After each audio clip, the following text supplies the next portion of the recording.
Good evening, everybody, and welcome to Inside the Pigskin. My name is Scott Morganroth, the Motor City Mad Mouth. We have a newcomer to the show tonight, and his name is Bradley Walker. Welcome, Bradley. Thanks, guys, for having me on. I appreciate the invite. And if you're wondering what his logo is, it's one I'm all too familiar with and very proud of. It's the University of South Florida. I had an opportunity to meet Brad when he was down here covering the Syracuse USF game, and USF ended up winning 45-0 over at the Boca Raton Bowl. But I want to start this show off on a very somber note, okay? On Saturday, February 10th, 2024, I lost a very, very close person named Peter Ween. Peter Ween, who was pictured in the right-hand corner with myself, and I did the sports exchange on internet radio, the WEI network, and Mel Farr Jr. was actually with me with Peter. And I'm going to tell you right now, we're going to have a bigger tribute tomorrow. But I want to tell, I was at his funeral today, and, you know, it was just unbelievable being out there. Peter, if you're looking down on us right now, you know I love you very much. And it was an honor to share a microphone with you for the time that we did before, unfortunately, you started to encounter some medical problems. So, Peter, like I said, we'll do a lot more tomorrow night. But right now, I just want to let everybody know Peter's family, Rachel, Alexandria, and the rest of them, I love you guys very much. And it was nice being able to talk to you about Peter today. And I'm going to be honoring Peter all week. Then again, I honor him all the time anyhow. So, Pete, rest in peace. You've been nothing but, you're a father figure to me. I'll never forget you, and I will always love you. All right. With that said, let's talk about the business at hand here right now. Here on Inside the Pigskin, we're going to talk a little bit about the Super Bowl. We're going to talk about some coaching movement going on as well. So I hope you can stay with us. Let me introduce the crew. And, of course, he's on every week. Bo Crouch, Football Talk with Bo. Glad to have you back, Bo. Thanks for having me on, guys. Always fun to be here. Oh, we enjoy having you as well. I call him the tranquilizer. Every time I get type A, he always finds a way to go out there and make things a little easier with me there. And since we're talking a little bit of I-4 love here between Bradley, we might as well bring on the other half of the I-4 equation, Travis Holmes, who is a Central Florida. He never thought he'd be ganged up by two bulls, although I've kept mine low-key, but glad to have you back, Mr. Holmes. It's fine. I got to go and find me my cape and my outfit. You know, I don't mind wrangling with some bulls every so often. Appreciate you having me. Well, when you guys are paired, you can go ahead and do that. But at least tonight you were unprepared, so you had to fake it till you make it, Mr. Holmes. All right. Yes, sir. And of course, my running back, Mel Farr Jr. And Mel, why don't you give some of your recollections when you and I were on with Peter Ween? I know we had an opportunity to get to know Peter, and you chimed in on my post yesterday when I announced his passing.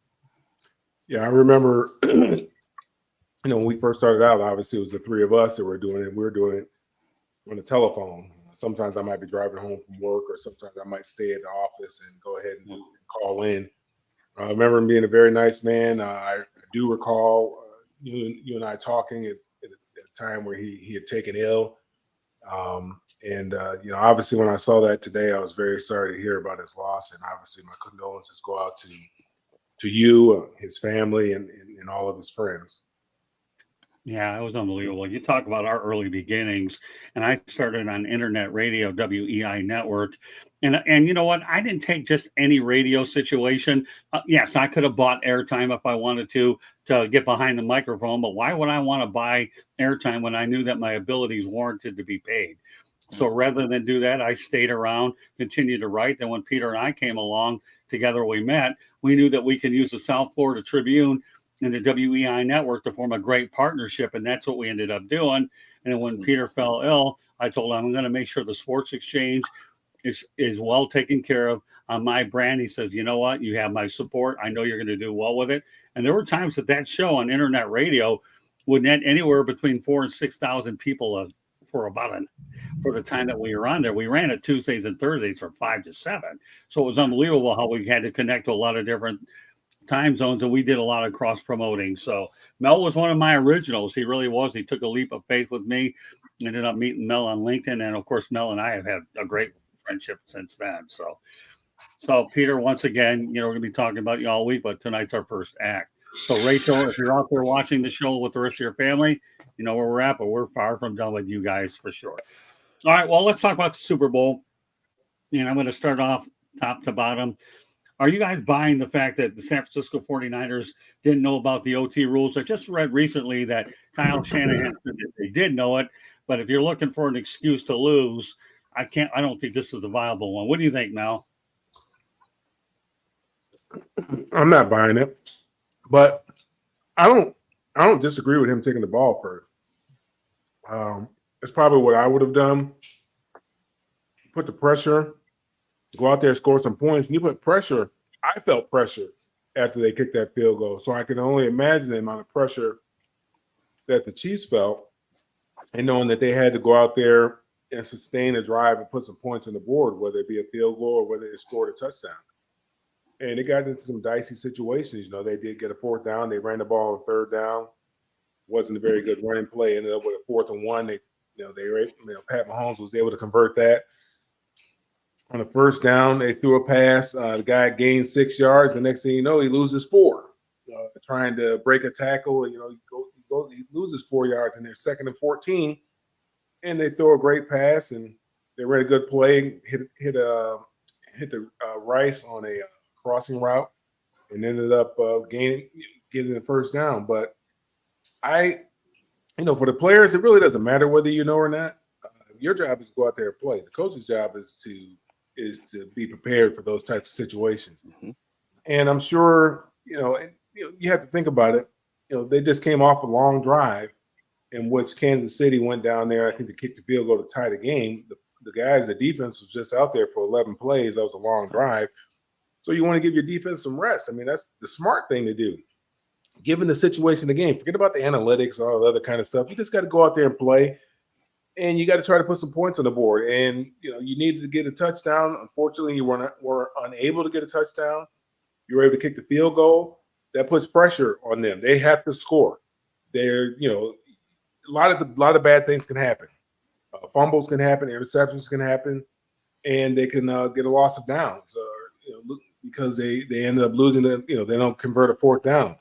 So the pressure was on Kansas City to score. Once you put up 3 points, the pressure was on Kansas City. So I really don't have a problem with what he did in overtime.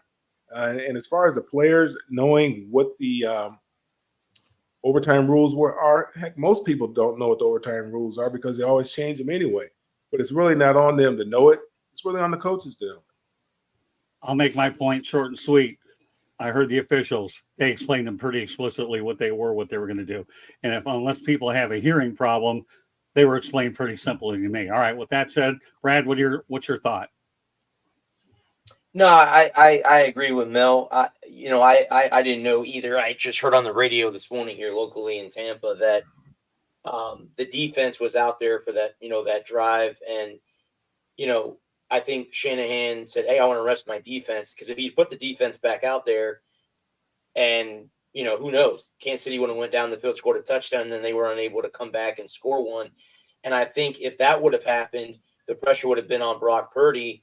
And again, being in your first Super Bowl, being a young kid, like Mel was mentioning, turnovers happen, mistakes happen that way.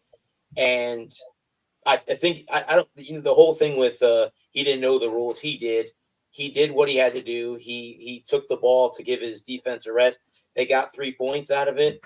It just wasn't enough at the end of the to lose the game. Okay, Bo. Yeah, I mean, I'm not buying that they didn't know the rules. I mean, otherwise you would have saw them celebrating on the sideline if they thought they had won already. So, we didn't see any of that. But at the same time, I don't mind taking the ball first, part of which, like Mel said, you go down, you score, you apply some pressure, and you rely on your defense to make some plays. Now, obviously, if you're going second, you're going for it on 4th down. So it does change your strategy a little bit. But also from a strategic standpoint, if you score first, they get the ball, you get the ball back first, right? After that, next point scores. So you're guaranteed that 3rd possession. So, I mean, I actually don't mind taking the ball first. The fact that everybody gets a chance to possess basically it almost makes it like the sudden death it used to be, right? You want the ball first. You want to go down and just punch it in. So I mean, whether you knew it or not, you could see confetti wasn't falling. You got to go back out there and still play football. Travis? Right. I think this is a lot that's being made out about a few San Francisco 49ers who stated that they didn't know the rules. And then it became a bigger story than it truly is because individual players may not know that. The person who called the coin flip, Fred Warner, knew that. The coach of the team, Shanahan, knew that. Everyone else, if individual players didn't talk about it because they didn't have a team-wide meeting on it, while I can understand that's something that you may want happening, that's not the deciding factor. And it's not obviously not the deciding factor in the game. Everyone else has kind of already made the correct points. Hey, the defense already had this 11-play drive. They're exhausted. You don't want to put them right back on the field against Pat Mahomes. You have the fact that you get the ball on the third possession, that where it actually truly does become sudden death. All these are the correct answers. At the end of the day, whether or not the rest of them knew it, the two people that mattered most knew it, the coach and the person actually handling the coin flip. Everything else is just something to talk about. Okay, you know what? We're going to lead off with you. Travis, why don't you give me your general observations on the Super Bowl? What was the best thing that came out of it? The best thing that came out of it? Lord. Yeah. Oh, the fact that I get to clown all of my 49er friends. That's the best thing that came out of it. Shanahan right now has a problem. Like, he already had a problem, face against certain defensive coordinators, and they just give them problems. And I'm not going to say this whole game was on them, because if you take away those special team issues, that the block extra point with the offensive tackle getting blown up and the ball going off of the blocking defender's foot, resulting in a touchdown. You take those two things away, I mean, we had an 8-point game, and 49ers probably win it by double digits, but that's not how it happened. An opportunity, it favors the prepared, and unfortunately, that's always going to be the Kansas City Chiefs in this situation. But no, Shanahan's struggling against Jim Schwartz, and he's struggling against Steve Spagnuolo. Like, he's 10-1 against one, 1-10 against one, and 1-9 against the other. Like, they are giving him fits because they do not respect the 49ers every time they play them. They played the most cover 1 and the most cover 2, both man coverages, against the 49ers of any team this season. They played them 65% man and just said, beat us if you can. And they couldn't. That was insane. Let's go to the chat room. Good evening, all. Smoking Hey. Jeremy. What's happening, Jeremy? What's going on, Jeremy? He's getting ready to go back to work here with us on Fire Up Michigan tomorrow. Did a heck of a job on Sunday, too. I got to give the guy a lot of credit. We had a great Fire Up show. All right, well, Bull, give me your general observations on the Super Bowl. Yeah, so obviously I don't need to talk about the special team stuff since Travis just did that, but probably the fact that they decided they just didn't want to run the ball anymore in the third quarter was kind of a big thing. They got away from what was absolutely working for them. CMC was gashing them every time he touched the ball. And for the third quarter, when they, basically let KC take the lead, was because they decided CMC didn't want to be involved. I think they ran the ball 3 times that whole quarter. So it definitely had you scratching your head on why Kyle Shanahan, for whatever reason, when he has a double-digit lead, abandons the run, when conventional wisdom would say, use the run, chews up the clock, preserve that lead. Didn't make any sense. What about you, Brad? Yeah, what Travis and Bo said. The talk now is Patrick Mahomes the GOAT? Being that I am a Patriots fan, and then Tom came to Tampa Bay for a year. Yes, could Mahomes pass Tom one day? Yes, but he has 3. Tom has 7. So until he gets to 7, then we can have that conversation. I also think, too, that Tom Brady played in 2 different eras of football. The era where you could hit the receivers and hit the quarterback, and now the new era where if you touch the quarterback, you get a 15-yard penalty. So he played in 2 different eras of football. But, congrats, you got to give it up. And the one thing that I think we all talk to, let's look about Andy Reid, guy who struggled in Philadelphia. He comes to Kansas City. He takes a whim, drafting Pat Mahomes, and now look at this later, and now you got 3 Super Bowl championships with him. That's amazing. And Andy should go down as one of the best coaches. And you know what? If Bill Belichick doesn't come back, Andy may be second behind Don Shula in wins overall. Or if he coaches long enough, maybe he'll pass Don. Who knows? Great point. I mean, All right, I Mel. wouldn't say All his right, go ahead, Mo. I'm sorry. I wouldn't say his time in Philly was really a struggle. I mean, he did get to a Super Bowl there. And 3 or 4 straight NFC championships. True. Exactly. Exactly. I mean, he killed it in Philly. Okay. Well, You you know just- what, Mel? Go ahead. Take over the topic. Yeah, I mean, he just couldn't win. I mean, he got let go because he just couldn't win the Super Bowl. But you know, when I was watching the game, you look at the first half. It seems like both teams were real tight. Although I was very surprised how Brock Purdy played. You would think that he was a guy who had been there before because he seemed to be very calm, very cool, very collected, and it seemed like the Chiefs were kind of pressing a little bit. They seemed real tight in the first half of the game, and San Francisco was having their way in the first half. To be honest with you, defense was playing well.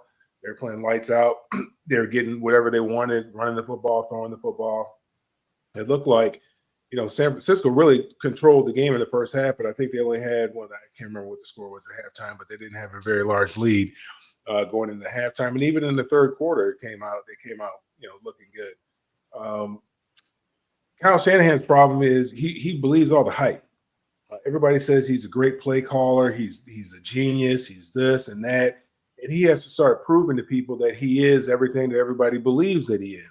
And that's why he has all those trick plays. That's why he starts throwing the football a lot, as opposed to just making an ugly game, mucking it up, and just running the football. Christian McCaffrey, I mean, it showed he was getting less than 3. It showed that he had averaging less than 3 yards a carry. But boy, I can swear every time he was touching the ball, it seemed like he was getting 6 to me. Now, there may have been some negative plays in there that caused it to the overall average to be less than 4.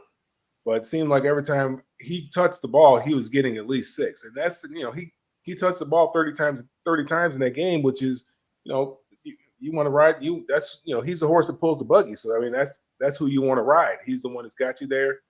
That's the guy that you want to lean on in that game. Defense played lights out.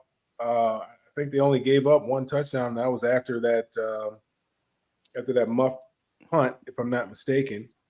And the offense needed to do something. The offense needed to put some points on the board. And I thought that was Kansas City's best defense out of all the teams that they've brought to the Super Bowl. I thought that was their best defensive team.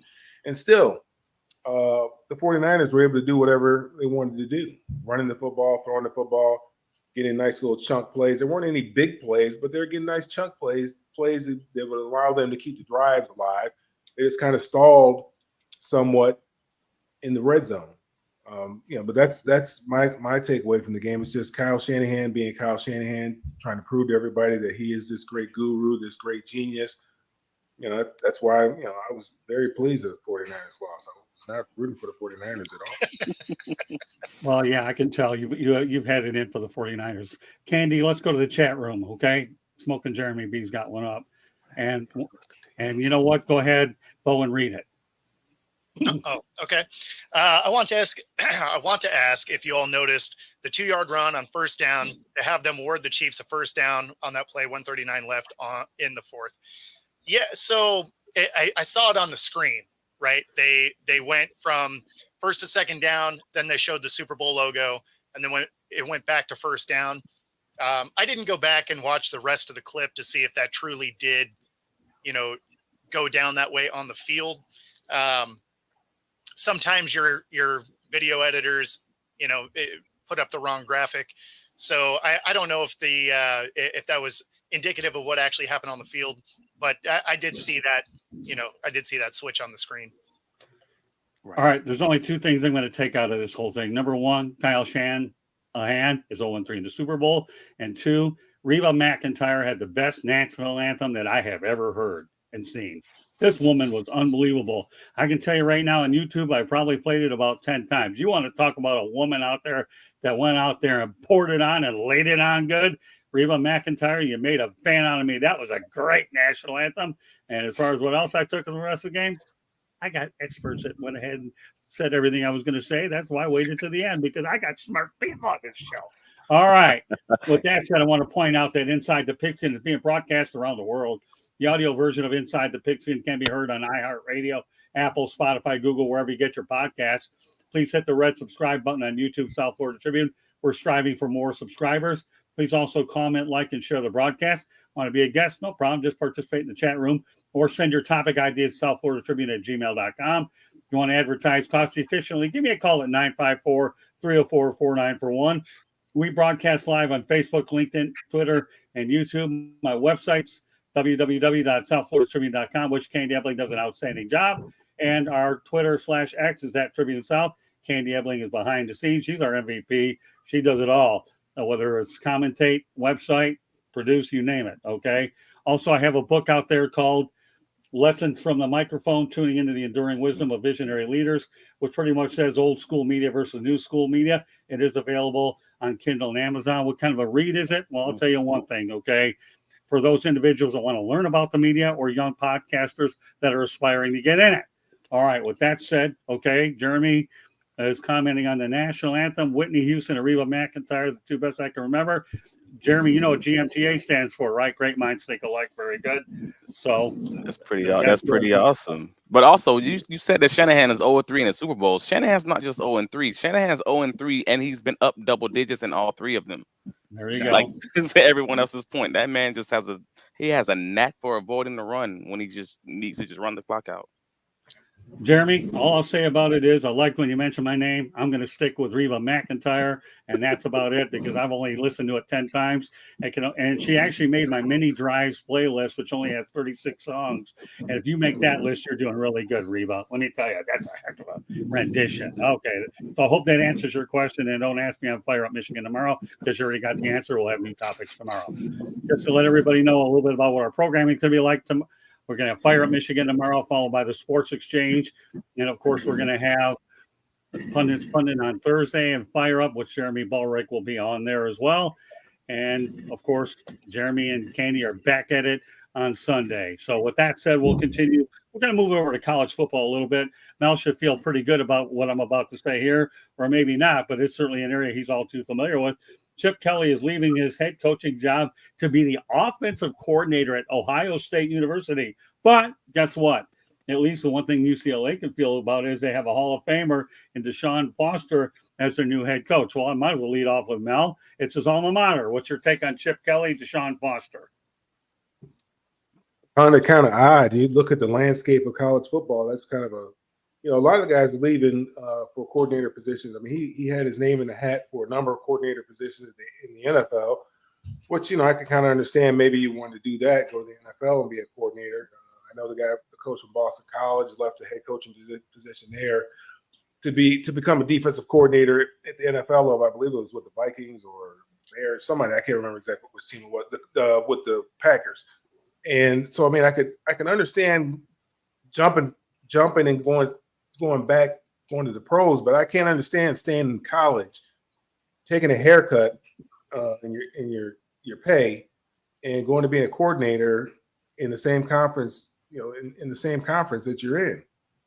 It's just obvious that Chip got tired of the responsibilities of a head coach, constantly having to recruit, not just out there nationally, but also your team all the time. I was reading something about Coach Maryland, who was talking about one of his third string running back and what his NIL demand was. He wanted $100,000 or he was going to jump in the portal. This is the third string running back that's making these kind of demands. So they've got to do something with this NIL. I'm not going to get onto that tangent, but I mean, I'm glad that he's gone. I wish he would have left earlier, or I wish Jermon would have fired him after the SC game, which they planned on doing until he won the game. Because I don't know much about Deshaun Foster. I know this is the guys that all the players wanted. I don't know much about him as far as a coach is concerned. I know he's been coaching for a while. He's been a position coach. He had taken a job with the Raiders prior to coming back to UCLA. Hopefully he can bring some excitement there. Hopefully he can recruit. Hopefully he can keep these players there, keep this thing together. They're getting ready to play in the Big Ten, and that's not going to be easy. I mean, I don't see other than their 3 non-conference games, I see 3 wins right now. It's going to be very, very difficult with what they have, what I saw last year, what they have, and what I know is waiting for them in the Big Ten with the Penn States and the Michigans and the Michigan States and the Wisconsins and Ohio States, even Maryland and Rutgers. It's not going to be easy, but excited for the next chapter. See what's going to happen. I'm going to support the guy, and we'll just have to see what happens. Hey, Jeremy, by the way, Shanahan was the offensive coordinator in Atlanta. I believe Dan Quinn was the coach. We're going to get to that in a moment. But yeah, let me add one thing to what Mel had to say. I think he saw that schedule in the Big Ten and knew you better get out of there, and saw the writing on the wall that his days were numbered. So you might as well leave when you have to. And think about it. If he gets fired, he's kind of damaged goods, right? If he gets fired, exactly. It's a little bit more difficult to get a job than if you just go ahead and leave right now while things are kind of good. It's a different scenario for you when you get fired. Right. He left on his own terms, however that may be. So good points. All right, Travis, what's your take on it? I mean, he left on his own terms, and he gets to move from LA to Ohio. I don't know how much of a that's a hard sell, man. But to each their own. Maybe it's inflation. I don't know. Maybe he just doesn't like the recruiting and everything going on with the job. This one lost me. To Mel's point earlier, I was expecting him to maybe go to the NFL, get an OC job there. That all of that made sense, but it just felt like he never wanted the job that he has, and they never loved him because he's not the greatest. I'm keeping it 100. He's gonna get you 8 wins. That's what he's gonna do. He's gonna get you 8 wins. That's what it is. Like, they were happy with the original hire. That's what you're gonna get. Thinking he was going to be what he was, and he just never reproduced that performance. I mean, he hit a single when he was in Philadelphia. Like, he didn't do dreadfully. It was fine, and he's never recreated his previous performances, unfortunately. So maybe he's just tired of the NIL. Like, maybe it's that, and he can just coach his offense and focus on that, and not have any of the responsibility of the whole team. And maybe some guys are really good at just doing this small thing and not having all the extra responsibility. And maybe he knows that's who he is now. Maybe he's entering that stage of life. Who knows? Well, it's funny how you say that too, because remember, Nick Saban bailed out because he got sick and tired of all the other stuff he hadn't had to deal with. So, we're going to start seeing a trend. But with that said, I'm going to turn over to Brad. Go ahead. Nick didn't say that. We're just speculating. Well, no, Nick retired. I think he got sick and tired of all that, and that's why he's got the best job in the world on TV now. Go ahead, Brad. Guys, do you think maybe Ryan days are numbered in Ohio State? Do you think maybe that's why he left UCLA? What, to get to take over that to take over that Ohio State job? And and don't take me wrong, I'm not dissing on UCLA by any means. No, you're alumni there. To me, it sounded like maybe Ryan Day's gonna go to the NFL or walk away, and they go, "Hey, Chip, would you like to come coach at Ohio State?" And now Harbaugh's left Michigan, and there's a new coach in Michigan. They're coming off a national championship. They beat us the last 3 or 4 years. Just saying, there might be something behind the scenes that we're not seeing. I could be totally wrong. Chip likes to recruit. I don't know if Chip likes to recruit. I don't know. Okay. I mean, you look at the players. I don't like to recruit. Yeah. All right, Candy, go to the squad. Especially the new recruiting. Candy, go to the chat room real quick. I want to hear about the Brian Hartline one that he mentioned. Iowa wasn't slouch either. They got rid of Ferentz. Okay, but I want to see this one here. Iowa went to the Big Ten championship with Ferentz as their offensive coordinator. So, I mean, a lot of people, say negative things about him, but I mean, they played good defense. That's what they did. You don't need to score a lot of points when you play good defense. Good points. Right. Okay. The one that I want to go to, though, Candy, is that one. Biggest mistake OSU made was not promoting Brian Hartline. Brian Hartline left OSU because of it. You know what, Bo, why don't you take the lead on this one? It was also why OSU lost 22 players per portal. All right, Bo, you got 2 to talk about. Yeah, so I kind of thought that that Day might have been out after this last season, just because they haven't been able to beat Michigan. It's one of their rivals. It's such a huge game for the program. But I mean, there's a real chance that he gets fired if this season doesn't go well, especially now that Harbaugh's gone, right? So if this was a play at having an inside track at the job, I could see Chip Kelly doing something like that. That being said, to your guys' point, he may just not like the recruiting. It's not like he's been amazing at player personnel anywhere he's been. So whether it's been in the pros or not. And then you also kind of wonder if some of it was forced upon him as well, because he was looking at pro jobs this cycle anyway, right? Like he was trying to get OC jobs in the NFL. I know he met with the Seahawks, a couple other teams. So, I mean, it might have been one of those, you already have your foot out the door. Why don't you go ahead and get your other foot out the door too? I mean, boy, doesn't it seem that way? I mean, you know, again, recruiting is a much different. You have to recruit your own players, let alone bring in new ones. And all of a sudden, the NIL transfer portal, it's become a bit of a monster out there. Okay, with that said, let's move on to the next subject. Here's a guy that was supposed to go to Ohio State, but decided, I don't want to go there. I'll stay home. His name is Bill O'Brien's returning to his hometown of Boston to be the actual head coach of Boston College. So, again, there we go, Mel. Bill O'Brien is in Boston, okay, but he didn't get the Patriots job. What kind of a job do you think he's going to do over at Boston College? I don't know. I was, my brother was talking to one of his teammates who does a lot of covers a lot of football, and Andre Ware, and he was saying that people don't like him. He's very difficult to work under. They said guys are going to hate going to work at Boston College. So I don't know. I mean, he was able to hang around the Texans for a while. I think he did a good job at Alabama when he was over there with Nick Saban. He didn't do a very good job this year with Mac Jones. I thought that he would kind of resurrect Mac Jones' career since he was the one that coached him when he was over there. He had that outstanding year, and I think they won the national title that year. I thought that Mac Jones would have done a lot better, would have made a lot more improvement. So, I know he took the job at Penn State after a very difficult situation with the whole scandal with Jerry Sandusky, and made the program respectable. Boston College is not an easy place to win. They're in the ACC. He's going to have to go out there and recruit. Obviously, he wanted a head coaching position, and he was able to get one. He's able to get a premier one. As a matter of fact, I mean, he got a premier one. He was able to stay at home. His family was going to stay there in Boston anyway, in the Boston area, while he coached at Ohio State. So it just kind of worked out for him, kind of fell in his lap.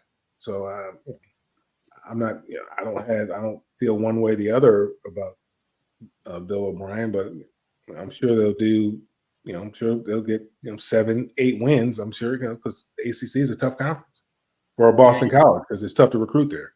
Amazingly enough, I don't think Boston College is a high pressure, high cooker job. So anything he could do to improve that program, he'll look like a genius there anyways. He really will. So, you leave Ohio State, you get the head coaching job with a university that, what do they really, people know about Doug Flutie's Hail Mary, and the Miami. Yeah, I got a buddy that went to school there.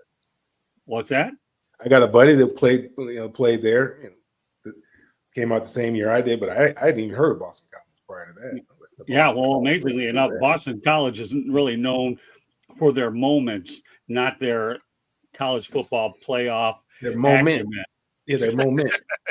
Their moments. There you go. Their moment. Oh, well, that's true. The Boston, Doug Flutie. My gosh, what else can I say about him? All right, Travis. You got to really think about this one, Travis. I mean, how is he going to do? That's a hard one, man. Because I think Mel kind of just hit on a lot of the main points of, well, he didn't do very well in a situation that you kind of thought that he would in New England. And we didn't really get a chance to see what he's going to do at Ohio State, since he's basically Aaron Rodgers getting hurt after 4 plays, in and out the door there. And well, he did a really good job when he was at the Houston Texans, because I'm a Jacksonville Jaguars. That's who I cover. I love what he did with Deshaun Watson, and at that time, putting in a spread offense and actually implementing a lot more of his college offense into the NFL. That was great. But then you just haven't seen him do a lot of that at the college level. So that's the question of what Mel was saying. You're going to get a solid team that's going to be a 7-8 win team, but I don't know if you're trying to become one of those top tier teams, I mean, Bill O'Brien's not moving that needle. Like, I think we all kind of know that. So what is the hire for it? He's a body, man. He's a guy. I guess I'd trust him to run a convenience store and maybe a bottom tier team, but that's probably about it. All right, Brad, top that one. I like that. That's a pretty interesting analogy people think about. That's tough to top, Travis. And Mel hit a good point too. The ACC is not the easiest conference to win, and obviously we saw a team go undefeated in FSU and not make the college football playoff. Right. I'm sure you guys talked about that on previous shows. And Syracuse, or not Syracuse, Clemson as another team that's tough. North Carolina is a tough team. Duke is starting to rise. So Bill O'Brien's going to have his hands full of Boston College getting wins, getting conference wins, which all alumni will say, you got to beat your conference opponents to be successful. And Bill's going to have his hands full winning against teams like FSU and North Carolina and Clemson, just to name a few. Okay. Well, yeah, I mean, one of the things that I think that is overlooked with this Bill O'Brien appointment is it feels like it was probably the only job really available to him, right? He falls in that coaching, group of coaches that coach hard. They're grinders. They're in your face. They're kind of a negative reinforcement style coach. And if you look around the league, those are all the guys that don't have jobs today. So this coaching cycle in college and in the pros, if you had that hard line, Vrabel, Belichick, if you had that style of coaching, you didn't get jobs. And I think this is one of those where he embodies some of that same type of coaching style. And this may have just been the only job that he could have got. it's an interesting point. It really is when you talk about that, because again, and I'm going to get into this probably next week, talking about Mike Vrabel and Eric Bieniemy, but the problem is we have too many other things we had to get to with the Super Bowl, but we'll be touching on some of those things, Paul, that you just mentioned. Thank you. All right, Candy, go to the chat room. Kneecap wants to talk a little bit about the Lions, so we'll just put the information out there for people to see. The Lions made an interesting signing with a futurist contract. Matthew Batts, defensive end, outside linebacker, CFL's defensive MVP with 18 sacks for the BC Lions. So it goes from the northern version of the Lions to the other northern. And Matt Corral signed with UFL's Birmingham Stallions. Say, good, thanks a lot for the information. Nobody has to comment on that. But those are some FYIs. With that said, Jim Harbaugh has taken 4 Michigan coaches. He's poached 4 of them. But one he didn't get was Wink Martindale, the new defensive coordinator. So, Mel, what are your thoughts about the hire of Wink Martindale to the Wolverines? Wink is boom or bust. It's either going to be all great or it's going to be, they're just busting. The guys are just running around everywhere because he's going to run an aggressive scheme. Now, the guy that was there was coached with, if I'm not mistaken, coached underneath Wink Martindale before, so he's kind of familiar when he's with the Ravens. So he's kind of familiar with that style. I mean, because Michigan plays a kind of an aggressive style as well. Well, you're talking about Jesse Minter and Mike McDonald. So yeah, you're right that they did play under Martindale. Continue. I like the hire for Michigan. Again, I'm not a Michigan fan. I was a Harbaugh fan. I like the hire for Michigan. I think it'll keep them aggressive. And, anything to continue to put that pressure on Ohio State, I'm all for it. I'm all for it. And I don't think Chip Kelly's probably going to like it. It'll be very interesting. It's sad that we're sitting here talking about a guy. I mean, he's only lost, 2 games the last 2 years? I don't know how many games he's lost over his career since he's been the head coach, but it hasn't been many. But I know he's lost 3 or 4 in a row to that one school up north, and that's just unacceptable. I know Earl Bruce lost his job because he couldn't beat Michigan. So, I mean, that's a big deal there. But the guy's, he's a good coach. He's a good recruiter. He's energetic. He's enthusiastic. He keeps those guys fired up. They play very well, but they just haven't been able to get over that hump. And I don't think that, they're necessarily going to beat because Harbaugh is not there. That means that they're going to, that this is their opportunity. Because I don't think Harbaugh was coaching that game when they beat Ohio State, was he? He was suspended that game, wasn't he? Yeah. Harbaugh. I think he was suspended, and I think Sharon was Yeah. coaching that game. Yeah. So it doesn't necessarily mean that now, Jim got out of there at the right time. You look, it was a very senior laden class or upperclassman laden football team. You look at the number of players that they have that are going to be going to the combine. They got the most, they got 18 players that are going to the combine. So they're going to probably have a younger team. So that may have an effect on their play out there. Obviously, they're going to have somebody new at the quarterback position with J.J. McCarthy deciding to declare for the draft. So, that's something to look at. I know they had a guy that they would sprinkle in there who's a little bit more of a dual threat kind of quarterback. So their offense is probably going to look a little bit different than what it's looked like in the past. But I'm sure they'll still be run-centric, run-heavy. But, I think it's a good hire for him. I'm looking. I like Wink Martindale. I like aggressive coaching. I like, hey, we're going to line up and you guys try to figure it out.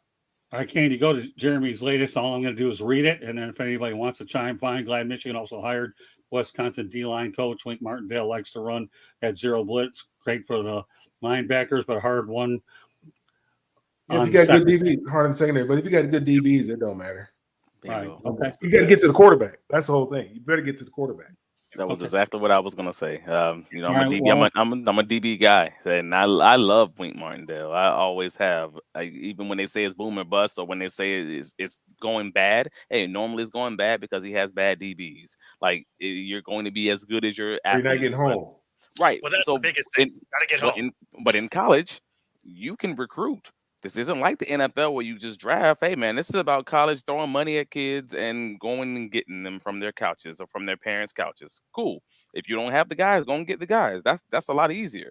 So I was actually thought this was a very interesting hiring simply because there is no limit to who you can go and get. You just got to go get them. And he essentially quit, we'll say, the Giants because he was pissed off. It is the best way I can say it without cursing. He was pissed off because of not being able to control his assistants and they getting fired. And then he goes to college where he's probably going to have significantly more power and not have to deal with that BS. Has he ever coached at the college level before? I know he hasn't coached in 20 years in college. I can't speak to if it's before that. Yeah. But I know he's been in the thing about the recruiting aspect. That's the thing that probably drives most coaches crazy. Well, but he probably doesn't have to deal with the stuff that he had to deal with in the NFL, and that's the current taste in his mouth is this dude was going to fire 3 or 4 of my assistants, and now I'm going to college, and I have I at least know in this hiring I have the power as far as that is concerned. I'm sure that there's no way that didn't come up in that conversation, but maybe he won't like the recruiting. He'll be back in the league in a year or two. Who knows? Probably. Yeah, we'll see. Retire. Yeah. I could see him. I could see him going back to the league, especially when it comes to recruiting the way it is with the NIL and transfer portal and everything it is now, because you're not just recruiting before the season and recruiting outside. Now you're recruiting inside, but they also have that secondary window of the transfer portal. So you can lose guys after your season starts, which is crazy. So I mean, I don't know if he's going to love it long term. Obviously, it's a nice pickup for them. I like how aggressive his defense can be, and you have to assume that dynamic with the Giants had to have been toxic for him to just be like, you know what, I quit. Hey man, when you get older, you can say, "I'm too old for this." What's the phrase? I'm too old for this. Yeah, right. He's like, "No, I'm out of here." I like it. That is interesting. Well, you know what? I'll take the last word on this, but go ahead, Brad. No, the 3 guys hit it well. Again, you guys were talking about recruiting. It's going to be easy when you win a national championship and you've beat Ohio State, 3 or 4 years in a row. It's going to be easy to get those kids to come to Michigan. So yeah, I think he's in a good spot. Michigan probably will have some bumps and bruises because they will have a younger team. But I mean, they're Michigan. They always find a way to get back on top. So we'll just have to wait and see what happens. Well, bear in mind, Jay Harbaugh took a job at the Seattle Seahawks. So the Wolverines have lost 5 coaches during the offseason. I expected there to be some turnover on the staff anyway. So I like the Wink Martindale hire. At least they can find a name there that a lot of people know adds credibility to it. Now, again, I like your way of saying it, where I can use the excuse I'm too old for this. Yeah, I mean, how many of us that are this age can probably use that? Well, it's true. Some of us do qualify. All you got to do is look at the color of our hair, and that probably might allow you to do that. But yeah, I like the Wink Martindale. It's a high profile hire, but not only is it a high profile hire that people still want to go to Michigan. Okay, the Wolverines got their national championship. You can't take it away from them. Harbaugh did what he had to do to get him the title. And you know what? You never know whether or not Martindale's there long enough to at least be able to be a mentor to somebody below them, that they like what we saw with the Wolverines with Minter and McDonald. So those are the intangible things I'm looking for as well. So I have no problem with it. I think it's a good. I think, and we're going to talk about Sharon more on a future broadcast, not tonight. Again, tonight's focus is on the Super Bowl and the coaching movement. But hats off to the Wolverines. You know, they were able to get a guy with an incredible reputation, and I'm looking forward to seeing how Wink Martindale goes. Got a couple more things I want to talk about tonight, and one of them is a good stat. Sunday Super Bowl 58 sets a record as most watched telecast with 123.4 million on all platforms, and those platforms, by the way, include CBS Television Network, Paramount, Nickelodeon, CBS Sports, Univision, and NFL Plus. Well, obviously, when you can get your product, those speak for themselves. But what are your thoughts about that number? That's pretty unbelievable, and yet you can only imagine what's going to happen a year from now. Yeah, I mean, it's impressive for sure. It's unfortunate that it's watered down across so many different platforms at this point. That makes it makes you wonder how well they're really tracking that number, especially since this was a matchup that a lot of people, when you were just out talking to them, were like, I could take or leave watching this one. So it's interesting to hear it being the most televised of any of them out there. So yeah, I mean, interesting how they're tracking it, but I mean, I guess cool. Okay. All right, Travis. Well, the NFL, and we talked about this a few weeks ago, maybe even a month ago at this point. Like the NFL has now had a historic season where the viewership for the season was up. I believe it was like 9 or 10% when we talked about on the previous show. Then you have the playoffs that was up like 13% viewership, and now we have a Super Bowl that's up whatever this percentage would be to the most watched Super Bowl ever. And it's like, all right, cool, because the NFL has done a good job. They've adding the female audience with the Taylor Swift stuff, but also the other additional merchandising franchises that they're kind of just, I guess, I don't know, putting out there. But also, I saw a weird stat. I was like, wait a minute, what? This was the biggest viewership audience in the U.S. period since the 1969 moonwalk. And I'm like, I'm sorry, what? That is craziness. Uh, Okay, but yeah, but to Bo's point, they're putting it across all these different platforms. I mean, if you have it on multiple streaming services, you have it on the NFL Plus, you have the kids version of the show now with the Nickelodeon broadcast. You have the Spanish Right. version. Oh my lord! Like you got like 15 different ways to watch the game, and then all these apps and everything. People can watch it on their phone. At that point, you have no excuse to miss the Super Bowl. Yeah, that's probably why the viewership's up, and it's going to keep going up as long as you don't have, I don't know what dreadful team, the Carolina Panthers and the Jaguars playing in it. I don't know, and that's my team. But I acknowledge, like, if you have it would have to be a dreadful matchup for you not to go, 3% over last year's numbers. Interesting. All right, Brad. Yeah, I don't know what else to add. Bo and Travis hit it on the head. Travis said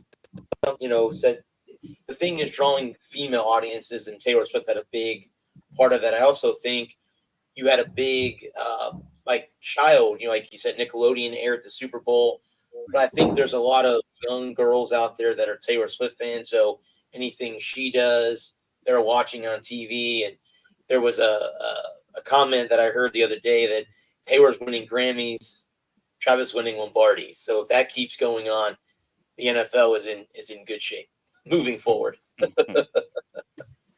I mean, the bottom line is we try to get different perspectives, and I think the way your comments are is you probably feel like the majority of us, the more platforms you have, the bigger the audience. It's pretty straightforward. But when you look at 123.4 million, Mel and I would probably beckon the question as how much higher would that be if the Detroit Lions ever got there? And I'll lead Mel into that one. Mel, can you imagine if the Lions got there, where that number would really be? Yeah, I don't know if it would be higher. I mean, it's star power. There's a lot of star power there. Well, first of all, the NFL does a very good job of marketing their product.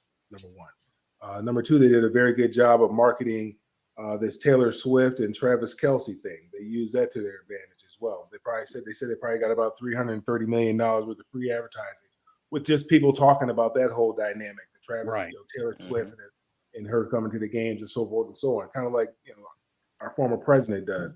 Whether it's good or bad, he doesn't care as long as people are talking about it. So the NFL does a great job marketing their product. Uh, they said there was probably at one time throughout the course of the game, 200 million people tuned into the game, watched a certain part of the game. I think there's a couple things that made it one of the largest viewing audiences. Number one, obviously, is Taylor Swift, her effect. And number two, that was in Las Vegas. I think that had a lot to do with it as well. It's the first time it's ever being broadcast in Las Vegas. People probably wanted to see what that looked like, how that was going to be, and then you got the star power of the players. You got the great storylines with San Francisco and Brock Purdy, him being Mr. Irrelevant and making it to the Super Bowl in his second season. And obviously, you have the great Pat Mahomes and Travis Kelsey and Taylor Swift and all the folks on that side. You got Christian McCaffrey on the other side, Nick Bosa. So I mean, there's a lot of star power there as well. And again, NFL, nobody does it better than the NFL, and they do a great job of marketing their product. And they took full advantage of the Taylor Swift Travis Kelsey relationship to continue to market that brand. And so it didn't surprise me. I was looking forward to seeing what the numbers were going to be because I knew they were going to break a record. So I wasn't surprised to see that. Okay, our final topic of the night. And we're going to start off with Brad this time, all right? Evaluate the hires of Mike McDonald going to Seattle and Dan Quinn going to the Washington Commanders. All right, Brad. Mike Madonna, the Seattle hire. I mean, I kind of feel bad for Pete Carroll. There's a guy who's been with the Seahawks. They were what a missed throw away from being a dynasty if they had just handed the ball off to Marshawn Lynch, which helped Tom Brady and the Patriots win another Super Bowl. But had they done that, I mean, I just feel bad for Pete Carroll because I mean, at his age, he's still very vibrant. You see him running up and down the sidelines. But again, at the end of the day, you got to get younger. The NFL is getting younger. The head coaches are getting younger. The Dan Quinn thing, I'm kind of questioning. Scott, you said earlier he was the head coach of the infamous Super Bowl where they were up by 23. What was it? 20. Right. A lot of points. 22 points, 26 points, and 23, they lost to the 28-7. Patriots. And yeah, so that's going to be interesting, but Washington, I think, is still, they're getting out of the dark days there with the name change and their former owner and all that stuff. So I think the Seahawks hire will be the better of the two, but I could be totally wrong, and Dan Quinn might turn the Commanders around. So we'll have to wait and see. Oh, those are interesting points. All right, I'm going to turn it over to Travis. That's an interesting one because I don't know enough about Mike McDonald, so you can give a real opinion if I'm just going to keep it 100. I simply don't know enough about him, so I'm in that wait and see category, I guess. And as far as the Dan Quinn situation, that's an interesting one. I thought it was a bad hire originally. If I'm going to be honest, I thought it was just like what, all right, and then you hear the details about how he was the third option uh, for them, and then it's like, oh, that don't sound great. But then the more you look at the staff that he's putting together, it's like, well, that's not dreadful. That's not bad. That's maybe that could work. Like, he's got Brian Johnson, Cliff Kingsbury, which, depending on who you ask, if you're an Arizona fan, some people love him, some people hate him. I always thought he was at least a net positive. He just was a bad head coach overall.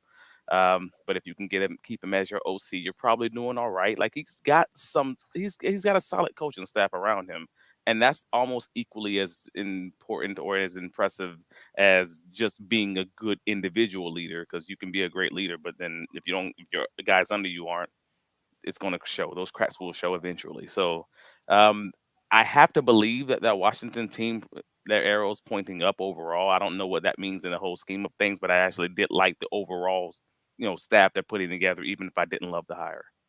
Excellent points, Travis. You know what, Bo? Go ahead and chime in on that. Yeah. So, I mean, when it comes to Mike McDonald, that in theory should be a good hire for the Hawks, because one of the things that he's been incredibly good at is calling a defense. And that's something that Seattle has really struggled with over the last 5 years. They've had a bottom 5 defense in just about all 5 of the last 5 years. And the offense is a dynamic offense, right? Like they were in the playoffs a year ago.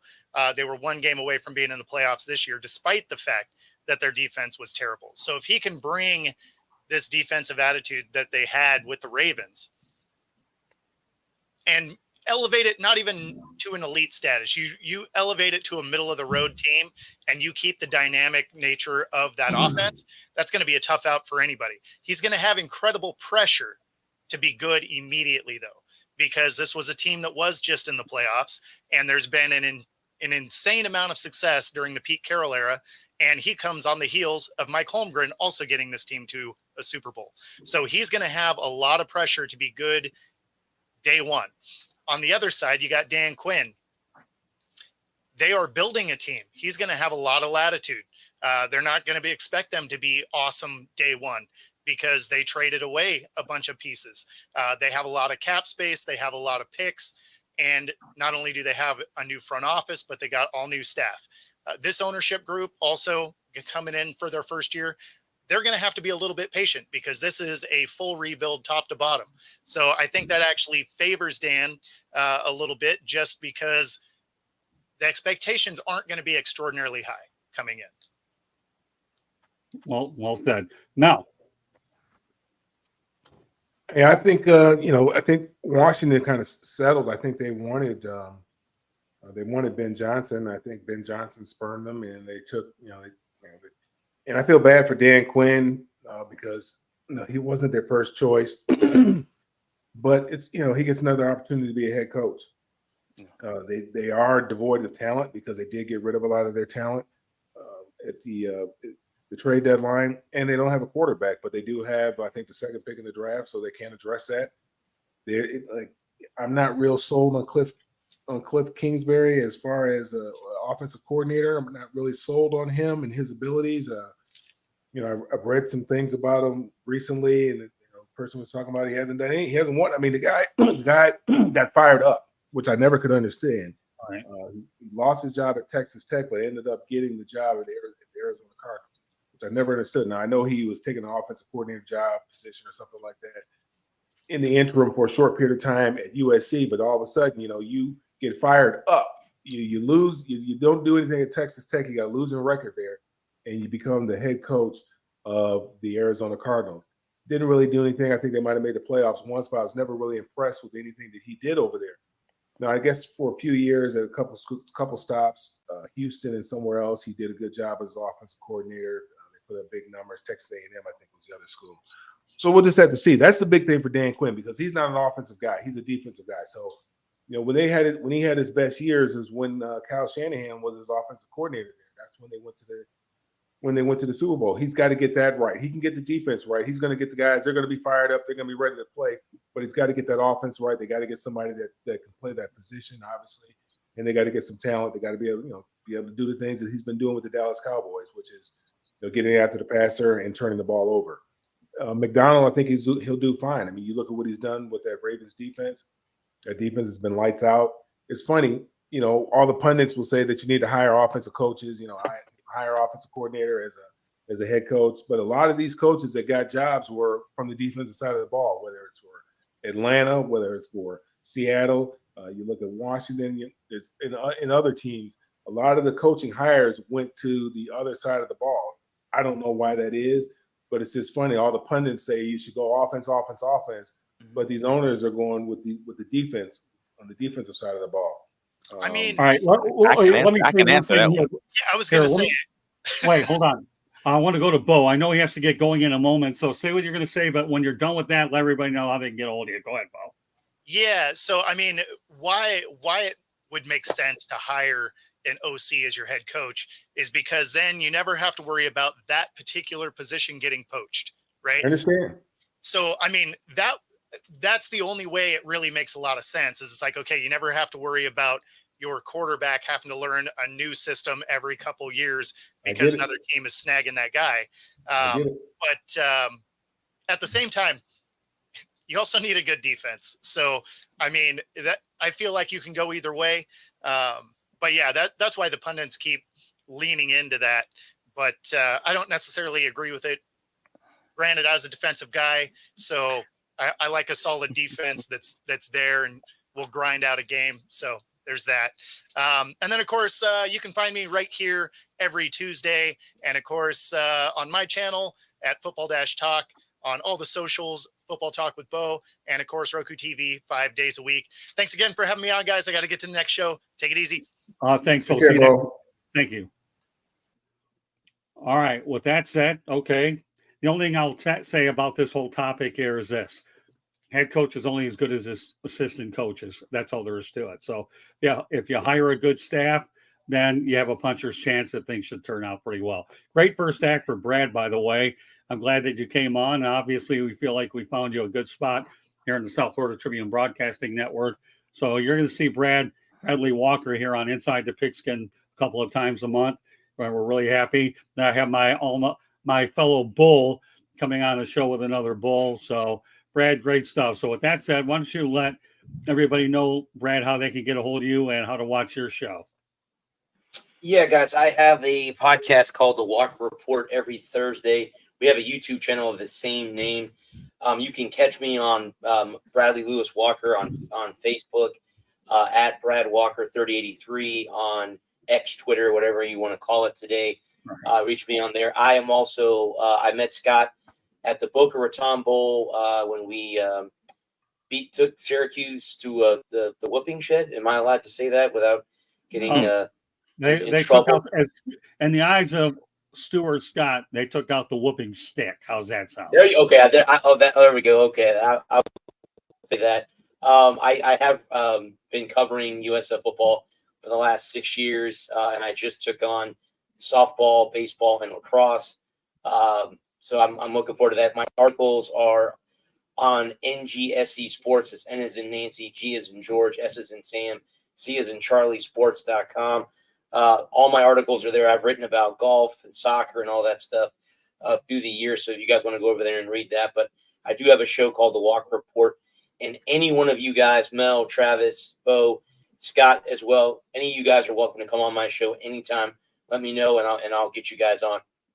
And by the way, I should mention one other thing before we turn it over to Travis, that Brad does a great job sharing our content from the South Florida Tribune on Twitter X. So thank you very much, Brad. You do an incredible job. And I'm glad I made the decision to flip you over to football. I know you were targeted baseball, but then when I met you at the game, thought this was a good spot. Now you made me look like a genius. So with that said, Travis Holmes, let everybody know how they can get a hold of you. You can find me on all the socials, Travis D. Holmes. You can find my writings covering the Jacksonville Jaguars at bigcatcountry.com. You can find me here every week inside the Pigskin at 8:30 or wherever you get your podcast. And you can find my podcast, the Duval Diaper Jaguars podcast, on Fridays at 11:30 a.m. Again, wherever you get your podcast. Also, Mel, the reason that there's less offensive hirings this cycle is simply because they've hired like every offensive coordinator under the sun since 2021. We talked about it a few months back, how every team has changed their offensive coordinator since the 2021 season. Eventually, you get to the point where there's all the guys who are out there at OC only have 1 or 2 years of experience under their belt. And at this point, the defense, you're going to have to start leaning to the defensive guys who are available when you have an opening. That was my thought process on it anyways. Yeah, that's a great point. It really is. So thanks for bringing it up while we had time. All right, Mel, let everybody know that how they get a hold of you as well. All social media at Mel Farr Jr., whatever it is, Instagram, Twitter, X, LinkedIn, Facebook. at Mel Farr Jr. And you can follow what we have going on here in Georgia and also up in Michigan for the youth at melfarr.org. Okay, well, one more time here. Just want to let everybody know that Inside the Pigskin is being broadcast around the world. The audio version of Inside the Pigskin can be heard on iHeartRadio, Apple, Spotify, Google, wherever you get your podcasts. Please hit the red subscribe button on YouTube, South Florida Tribune. We're striving for more subscribers. Also, please comment, like, and share the broadcast. Want to be a guest? No problem. I had an active chat room. Of course, Jeremy Ballrick comes on anyways, but he's an example of what we like to do is find some talent and new talent as well. So contribute to the chat room or send your topic ideas to southfloridatribune@gmail.com.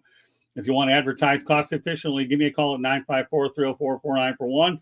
We broadcast live on Facebook, LinkedIn, Twitter, and YouTube. Our website is www.southfloridatribune.com, Twitter/X @Tribune South. Candy Ebling is behind the scenes producing the show. She's a jack of all trades. My book out there is called Lessons from the Microphone, Tuning into the Enduring Wisdom of Visionary Leaders, available on Kindle and Amazon. It pretty much emphasizes, old school media versus new school media. If you're learning to find out, just learn about the media. That's great. Otherwise, if you're looking to get into business, well, this is another way to find out. So I don't leave out many things in there. It's a very inexpensive purchase on Amazon and Kindle. So great show tonight. Again, I'm always looking, and I should also point out that I rest in peace, Peter Ween, but all the tributes are just beginning on my end. So on behalf of Bo, Travis, Mel, and Bradley, my name is Scott Morgan, Roth Motor City Badmouth. Thank you for joining us on this edition of Inside the Pigskin. We will see you next Tuesday night. Good night, everybody, and have a great week.